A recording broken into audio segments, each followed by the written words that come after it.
Hola a todos, buenos días. Yo soy Natalia Cayat, yo trabajo acá en la Organización de los Estados Americanos, en la Red Interamericana de Educación Docente.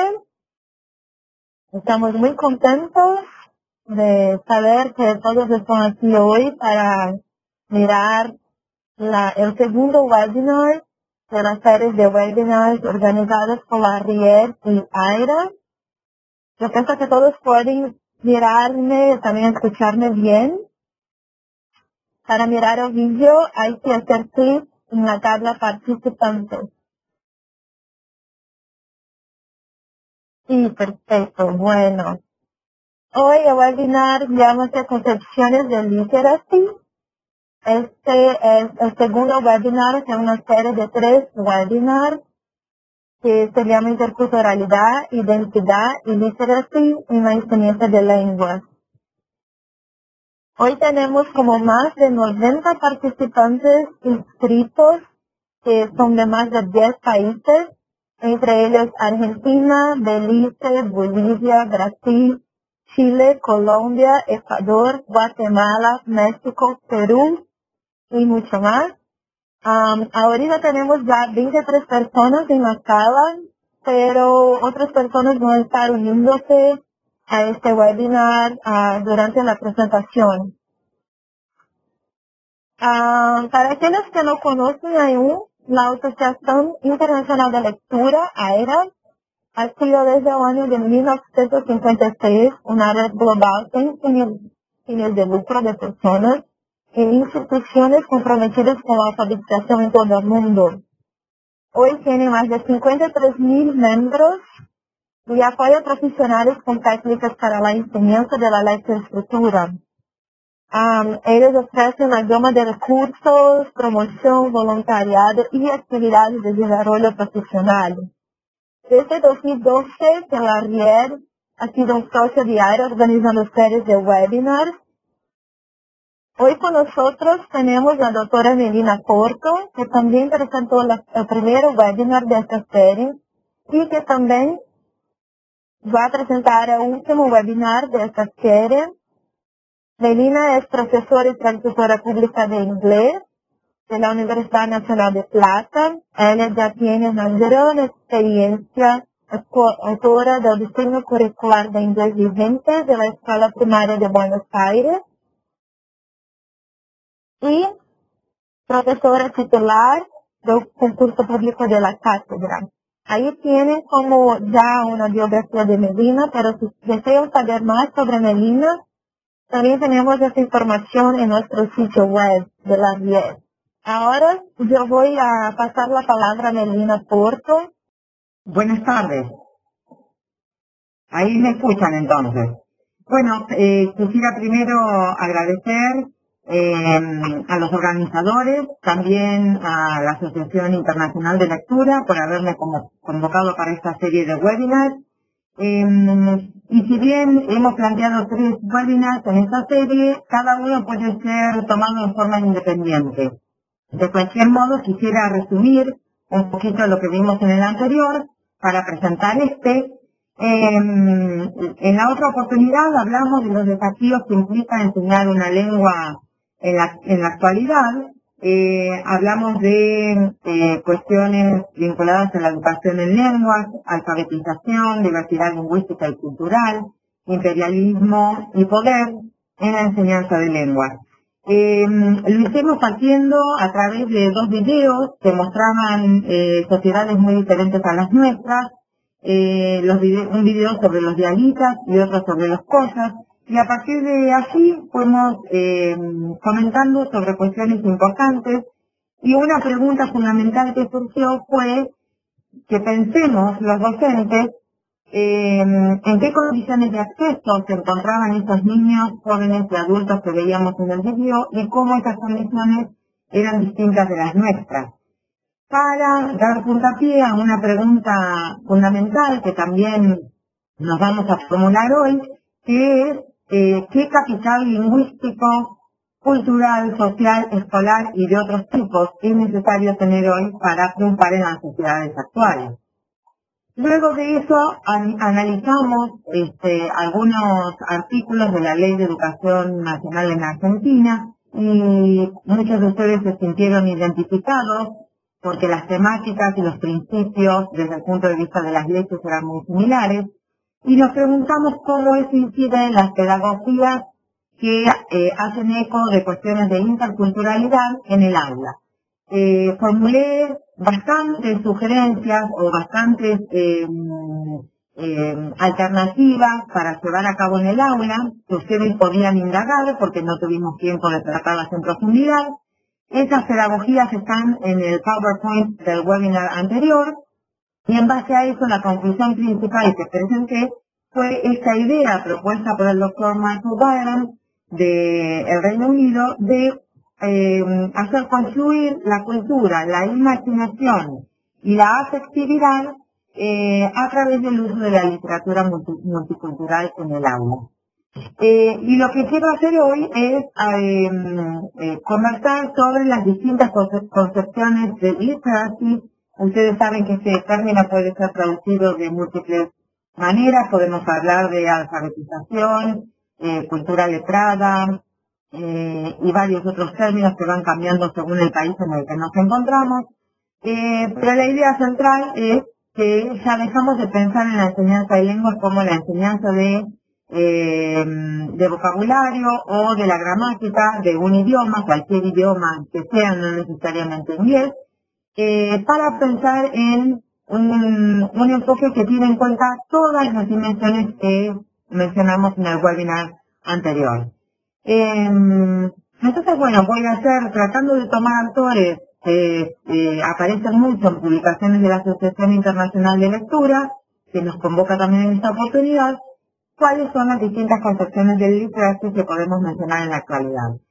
Y lo que tengo pensado para el tercer webinar es focalizar en una de las propuestas pedagógicas, que es la educación culturalmente responsable o la educación responsable desde el punto de vista cultural, y ver cómo podemos desarrollarla en el aula. El tercer webinar va a ser un poquito más práctico, tal vez, que este. Entonces, bueno, hay una primer abordaje, es el análisis sociológico de la cultura letrada como capital. Esto es propuesto por Alan Luke, que es un investigador australiano que publicó como ya les digo, en una revista de la Asociación Internacional de Lectura, y el puntapié que les muestro es este chiste de Calvin y Hobbes, que nosotros lo vemos acá, no sé si lo conocen, lo vemos acá, ven, ahí, y él lo que propone es, lo que dice en el segundo recuadro es, bueno, si yo no puedo, si yo no estoy aprendiendo todo esto que usted me está enseñando, y se dirige a la profesora, a la docente, es que usted no debe ser una muy buena docente. Eso dice Calvin. Vemos en el tercer recuadro a la docente que está convertido, según Calvin, en un monstruo y está gritando. Y en el último recuadro vemos a Calvin que probablemente ha recibido un examen y no le ha ido muy bien. ¿A qué apunta esto y cuál es la relevancia para nosotros? Vamos a decir cuestiones tal vez que son muy simples, pero bueno, literacy o la alfabetización claramente, según lo que vimos en el webinar anterior, no está restringido al ámbito del aula. Es imposible aislar la lectura y la cultura de los contextos sociales, culturales y económicos en los que se insertan. Y eso lo sabemos bien, cada uno en nuestros contextos de trabajo, pero lo vimos claramente en el video de los diaguitas y de los cosas en Argentina en el webinar anterior. Y también como disparador, muy pertinente, otro chiste de Padre Mijo, donde él propone, le hace una propuesta a la señorita de armar una discusión y cambiar la organización de los bancos en forma circular y propone el siguiente tema de discusión, que es en el canibalismo y cómo el canibalismo puede ser una forma bueno, es un tema, no sé cómo traducir esto. el canibalismo como forma de disminuir la rigurosidad hacia los delitos o hacia los asesinos. Y bueno, termina con una reflexión que también es muy útil para nosotros, que dice que bueno, que los docentes en realidad enseñamos cosas que los niños, los jóvenes y los adultos pueden aprender a través de un libro, es decir, que no nos necesitan a nosotros. Es decir, ¿a qué apuntan a todas estas cuestiones? Que tanto la dimensión de la investigación como de las políticas educativas y también las prácticas pedagógicas en el aula están insertas en economías que son globalizadas y debemos tener en cuenta la lengua y la cultura letrada dentro de estos contextos. Es necesario, si concebimos a letras y desde este punto de vista, hablar de otros temas que no solamente van a ser temas de vocabulario, de gramática, de sintaxis o aspectos lingüísticos exclusivamente, y vamos a pasar a tener en cuenta aspectos culturales, de etnicidad, de género, de identidad o identificaciones.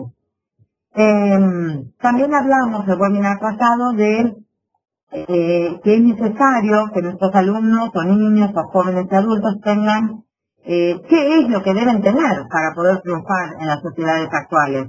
La pregunta inicial que formulé. Lo que deben tener todo este cúmulo de conocimientos, actitudes y habilidades es lo que se llama la forma de capital cultural. Puede ser no solo modalidades específicas en el uso del lenguaje, sino también distintos tipos de géneros, manejo de la tecnología, un sinfín de conocimientos, habilidades y actitudes. Ahora bien, todas estas cuestiones, como ustedes en lo lingüístico, son definitivamente cuestiones políticas. Es decir, hay una dimensión política involucrada. Hay otra visión del literacy como diversidad lingüística y cultural, esto también todos los docentes ya lo saben. Jiménez es un autor que ha publicado bastante en las publicaciones de la Asociación Internacional de Lectura, y se plantea justamente también una idea que es muy recurrente en todos los escritos de la actualidad, que proponen identificar aquellas habilidades, en general aquellas habilidades no reconocidas, que los alumnos de orígenes diversos traen a la escuela, tratar de indagar sobre los contextos institucionales, sociales y de otro tipo que retrasan a esos niños, no verlos o no considerar que ellos tienen deficiencias de algún tipo, lingüísticas o académicas, sino tratar de verlos como una construcción que pueden desarrollar a nuestro salón de clase. Y si tenemos en cuenta todas estas cuestiones, literacy es definitivamente, o tiene definitivamente aspectos políticos, culturales, económicos e históricos. La cuestión es, bueno, cómo influyen o cómo determinan los eventos históricos y económicos la manera en que los alumnos se ven a sí mismos y hacia los demás. Otra pregunta que nos tenemos que formular es cómo se traslada ese entendimiento a las formas en que los alumnos se apropian de distintas formas de alfabetización o bien las rechazan. Yo les voy a dar un ejemplo concreto sobre mi país, Argentina, y ustedes tratarán de buscar ejemplos concretos en sus países. Pero, por ejemplo, yo soy profesora de inglés, o sea, enseño inglés como segunda lengua. No importa qué lengua enseñen ustedes. Piensen en, bueno, la enseñanza de lenguas, en este caso el inglés. Si yo quiero indagar cuáles son los factores o los eventos históricos económicos que influyen en la enseñanza del inglés en la Argentina, no puedo dejar de pensar en dos cuestiones. Una es la posición hegemónica, por ejemplo, de Estados Unidos en cuestiones económicas, ideológicas y militares. Existe una fuerte corriente en Argentina que habla de el inglés como una forma de imperialismo lingüístico y cultural ejercido por países del norte o del centro, como por ejemplo Estados Unidos y otros países europeos. Entonces, si yo tengo en cuenta esta corriente de pensamiento que es muy fuerte en Argentina, lo que ha traído aparejado es en muchos casos una gran resistencia al aprendizaje del inglés en contextos, por ejemplo, universitarios y de otro tipo, a pesar de que el inglés está extendido, su aprendizaje en Argentina, pero no podemos dejar de tener en cuenta esta perspectiva. Otra perspectiva que yo tampoco podría dejar de tener en cuenta, si considero estos factores que van más allá de lo lingüístico, puede ser, por ejemplo, la guerra de Malvinas, que fue una guerra en la cual participaron Argentina y el Reino Unido en el año 1982 por la soberanía de las Islas Malvinas, dos islas pequeñas que están muy al sur en el extremo sur de Argentina. Y a raíz de esa guerra, y ustedes también, si son lectores de los periódicos, habrán visto la gran puja que existe entre la presidenta actual de mi país y el primer ministro del Reino Unido, donde hay encuentros y conflictos verbales entre ellos, no solo cuestiones de soberanía, y todo este conflicto ha traído definitivamente distintas actitudes que pueden ser estereotipadas y negativas hacia el inglés, hacia los hablantes del inglés en el mundo. O sea que si yo quiero tener en mi país en cuenta todos estos factores más allá de lo lingüístico, estos son dos cuestiones que en las cuales podría ponerme a pensar. Y ustedes pueden hacer lo mismo con respecto a sus contextos locales.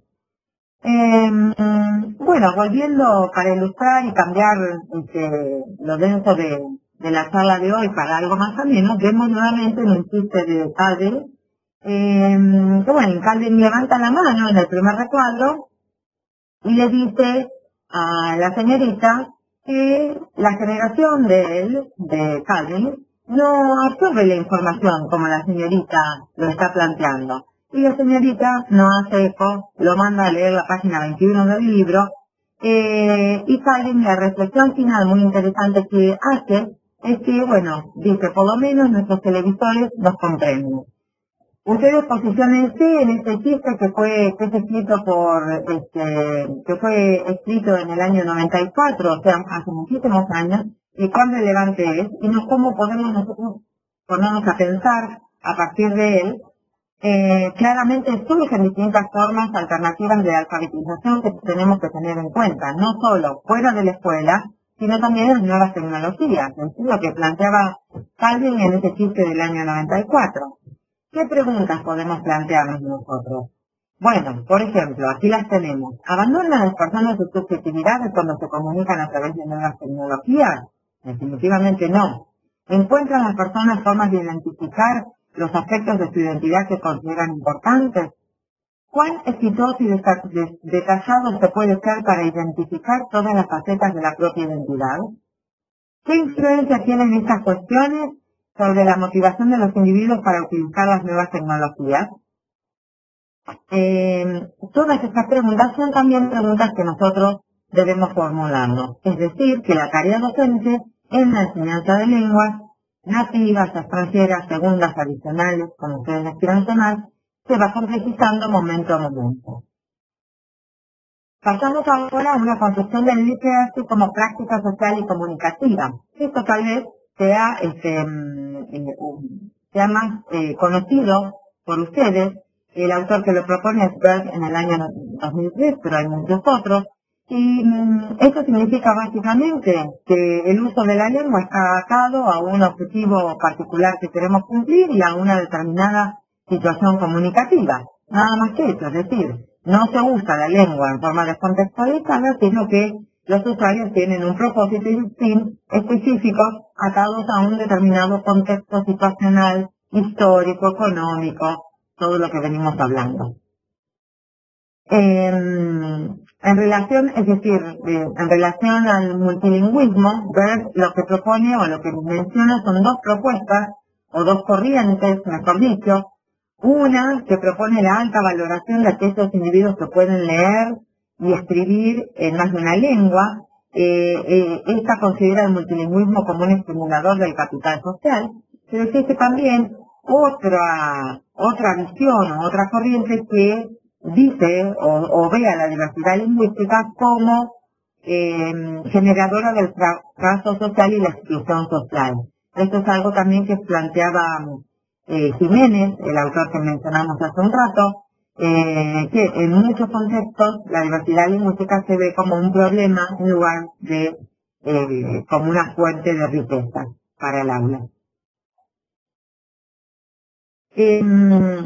La enseñanza de lenguas tiene también un aspecto muy interdisciplinario, es decir, el aprendizaje de las lenguas o la alfabetización en una lengua, ya sea materna, segunda, extranjera, está relacionada con patrones de niñez, con cuestiones de identidad que vimos en el webinar anterior y que vamos a volver de las cuales vamos a volver a hablar ahora.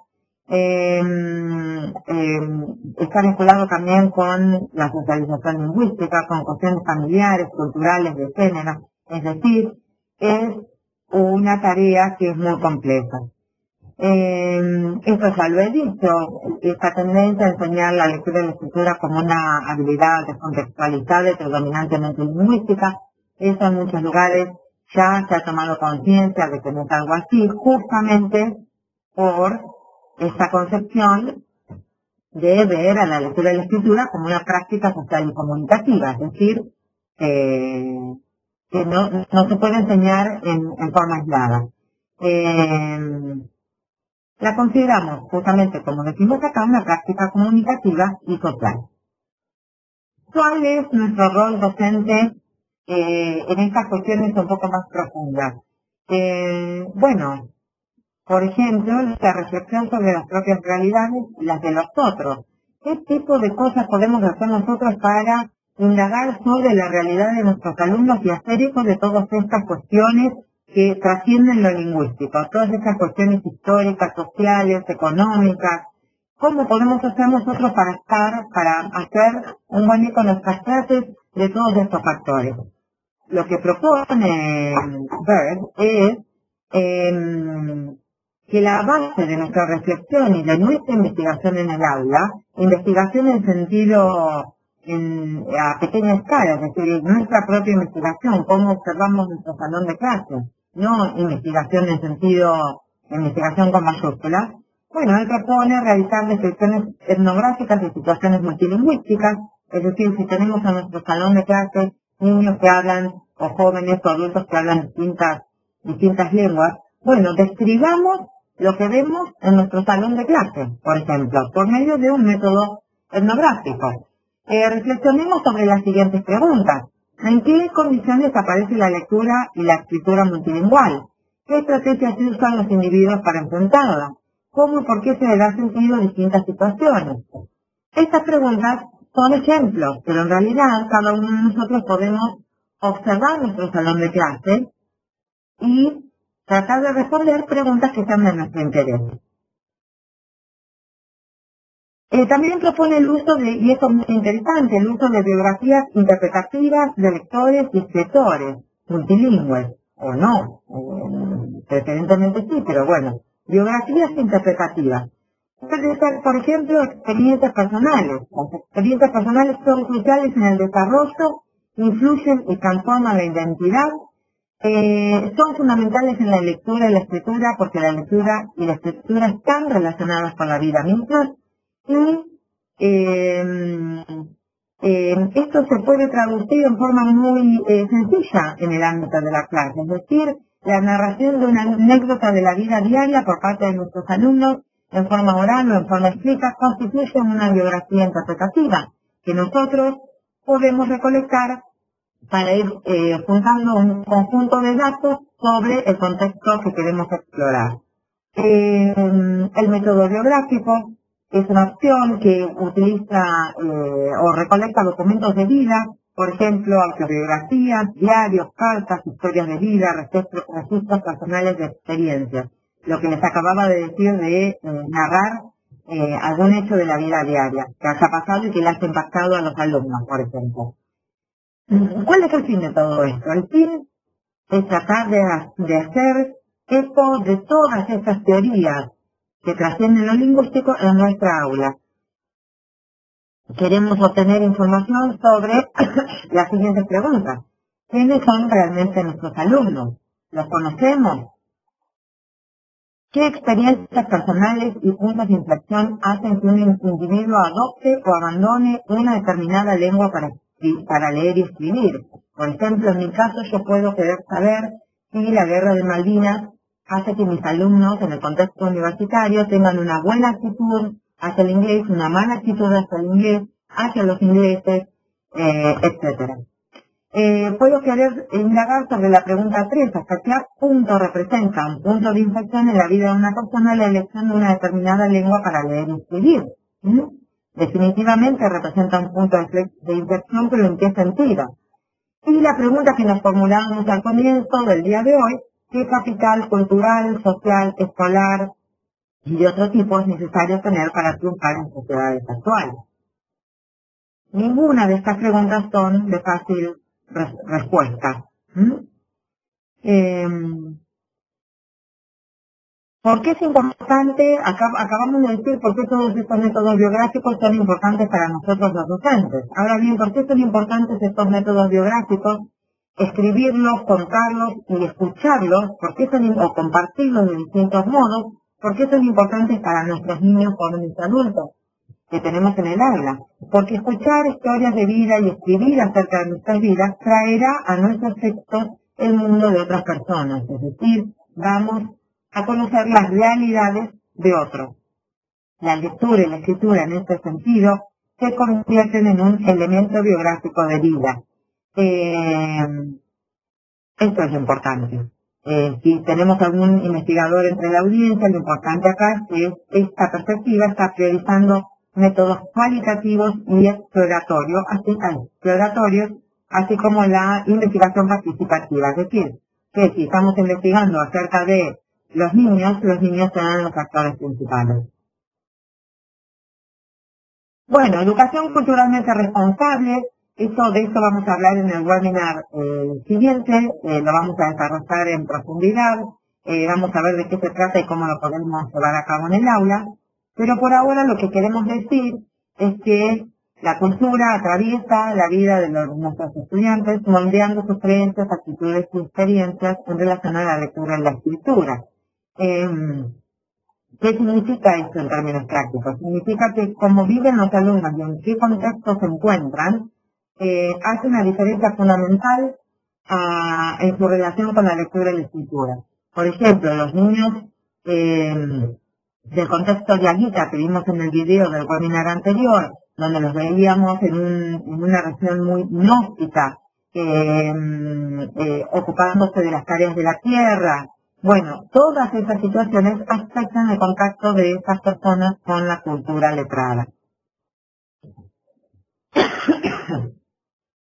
Disculpen. En el webinar anterior también presenté el concepto de independence, que significa estar entre dos realidades. Y a este concepto voy a volver porque es fundamental.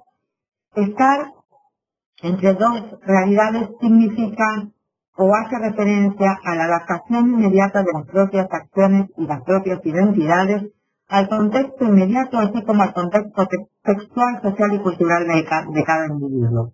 Ahora lo voy a explicar más en detalle. ¿Qué significa también? Significa que vivimos y participamos en mundos múltiples. Y mientras nos ocupamos los espacios entre las distintas realidades existentes en dichos mundos. Es decir, ustedes me ven acá y yo hoy soy una presentadora de un webinar para Riel y para Laira, pero cuando termine este seminario voy a ser una mamá que va a tener que recibir a su hija que vuelve de una clase y más hacia la noche tal vez tenga otra clase y voy a ser otro tipo de docente, con un docente con, no sé, supóngase o mañana en el contexto secundario. Es decir, todos tenemos distintos roles y funciones y por lo tanto vivimos y participamos en mundos múltiples y nuestras identificaciones, nuestra identidad va cambiando según estos roles y funciones.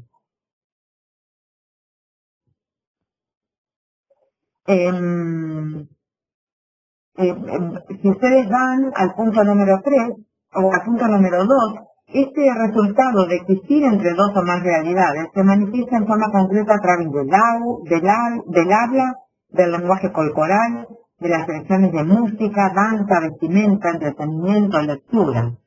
Según el ejemplo que les di hace un momento, yo estoy hablando de una determinada manera ahora, tal vez un poco más formal y en forma más pausada, pero cuando ejerzo el rol de mamá, tal vez mi vocabulario es distinto, me dirijo a mis hijos de otra manera, Cuando estoy dando una clase en un colegio primario, lo hago de otra manera. Cuando soy una ciudadana común y voy a hacer las compras, me dirijo a los comerciantes de alguna manera en particular. Eso significa estar entre dos o más realidades. Esta noción de estar entre dos o más realidades describe lo que los individuos hacen para relacionarse unos con otros en la vida diaria de forma satisfactoria. Existen tres fuentes de conocimiento o tres realidades entre las cuales fluctuamos. Una son las fuentes de discurso y conocimiento en relación al hogar. Otra en relación a la comunidad. Y otra en relación a los grupos de pares. Les voy a dar unos ejemplos de cada uno.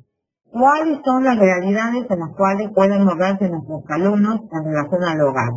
Tenemos las distintas concepciones de familia que tienen nuestros estudiantes, los trabajos y tareas que realizan los padres de nuestros estudiantes, los distintos roles que tienen los miembros de la familia, los consumos que realizan, las formas de viajar y conectarse que tienen, temas relacionados con la salud, la enfermedad y el medio ambiente, actividades domésticas que se realizan en el ámbito del hogar, como cocinar, limpiar, tradiciones étnicas o culturales, lo masculino y femenino en el hogar, etc. Cada uno de nuestros niños, jóvenes y adultos que están en un contexto de aprendizaje de una lengua van a tener identificaciones precisas en cada uno de estos aspectos y muchos otros que no estoy nombrando. Esta sería una de las realidades. El concepto de estar entre una o dos o más realidades, estas realidades, la del hogar, es una. La segunda es fuentes de conocimiento y discursos en relación a la comunidad. Acá tenemos que pensar en cómo los niños, jóvenes y adultos se vinculan con distintas organizaciones educativas, participan en programas comunitarios para niños y jóvenes y adultos también,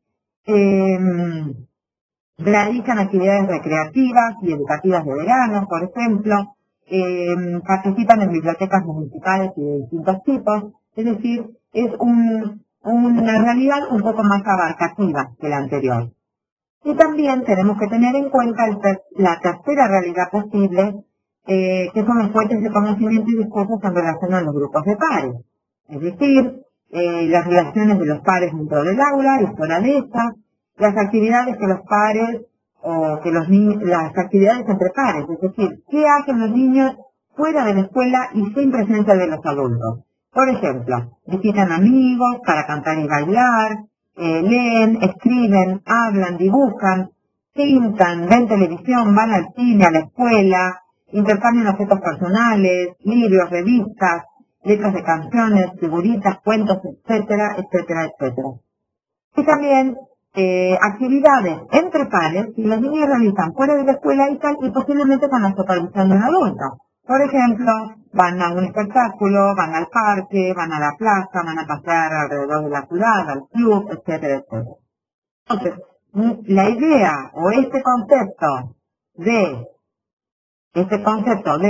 estar entre dos realidades, que me está haciendo muy lejos, estar entre dos realidades, lo que hace es interconectar estas tres fuentes de conocimiento. Es decir, que un alumno o un niño, un joven, un adulto está interactuando con estas tres dimensiones.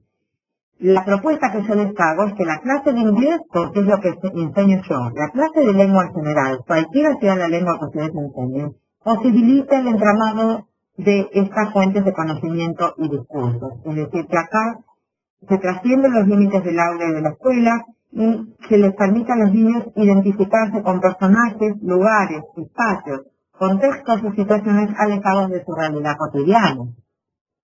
El webinar anterior, dijimos que eso se puede hacer a través de la literatura. Yo les voy a leer un ejemplo aquí, o una propuesta. Un niño argentino, miembro de alguno de nuestros pueblos originarios, o un hijo de inmigrantes de países limítrofes, entre otros, puede leer un cuento corto, poemas, etcétera, cuyo personaje central es un niño de otro país latinoamericano y puede identificarse con las experiencias de vida de dicho personaje, generando así un espacio de experiencias compartidas a partir de la lectura desde contextos geográficamente distantes inabordables de otro modo desde su propia realidad cotidiana. Esto se traduce en un acercamiento cultural que la educación en lengua extranjera o en una lengua, cualquiera sea, posibilita. Ustedes fíjense que esto es muy importante para nuestros países de América Latina, donde las dificultades sociales y económicas de nuestros niños, jóvenes y adultos para tener movilidad, la movilidad que es tan común en Europa, acá nosotros realmente estamos muy limitados, y una forma de tener contacto con la otra edad, con la diferencia lingüística, cultural y de otro tipo, es a través de esta propuesta centrada en la literatura. Cuestiones de identidad. Las cuestiones de identidad también debemos tenerlas en cuenta, las vimos hace un instante, estas tres realidades, cómo son los niños, jóvenes y adultos en el hogar, en la comunidad y entre sus grupos de pares. En cada uno de ellos hay cuestiones de identidad involucradas. Los niños van a hablar, o los jóvenes o los adultos van a hablar de distinta manera, se van a vestir de distinta manera, van a proyectarse de distinta manera, van a elegir qué rasgo de su identidad, a qué rasgo de su identidad le quieren dar mayor prominencia. Todas estas cuestiones están involucradas en la enseñanza y el aprendizaje de una lengua y tienen que ver con la identidad. Esto es fundamental porque la identidad es una construcción social, es decir, no es algo estático. No podemos hablar ya o decir que este alumno es, no sé, por decir algo, argentino. Bueno, este alumno tiene una identificación asociada a su nacionalidad en este momento particular, pero tiene muchas otras. No solo es argentino, pero a su vez es un padre, a su vez tiene origen europeo, a su vez habla español como segunda lengua, etcétera, etcétera, etcétera. La identidad entonces es fundamental.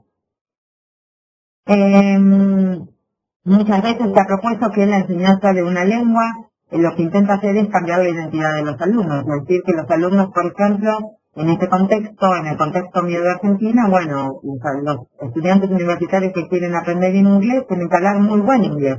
La idea es que